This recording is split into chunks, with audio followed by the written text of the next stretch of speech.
US President Donald Trump's so-called Big Beautiful Bill has passed through Congress after weeks of controversy, marathon sittings and a last-minute Democrat filibuster. North America correspondent Cayman Gok is in Washington. Cayman, well, it looks like after all this drama, most Republicans finally fell into line.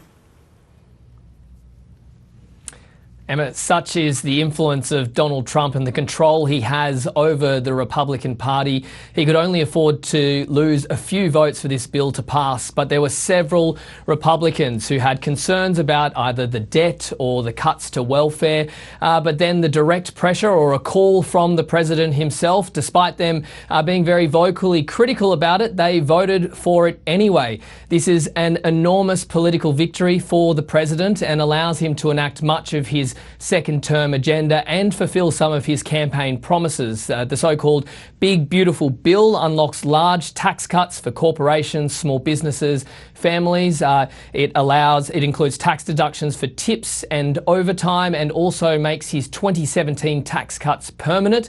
There is also billions of dollars set aside for immigration enforcement, a border wall, defence, including for something called the Golden Dome, which is a defence system to be built similar to the likes of Israel. But this bill massively adds to the national debt. It's expected to add to the deficit by $3.4 trillion over the next decade, and it's been partly paid for by slashing green energy tax credits and also cutting more than $1 trillion to welfare programs like Medicaid and food subsidies. In fact, it's estimated by the Congressional Budget Office, which is nonpartisan, that by 2034, about 17 million Americans will lose health insurance coverage or subsidies because of the bill. And there's been independent analysis from the likes of Yale and the University of Pennsylvania, which have found that this bill, the top percentile of Americans are better off and the bottom percentile of Americans are worse off. But in the end, it passed by 4 votes. 2 Republicans voted against it in the House.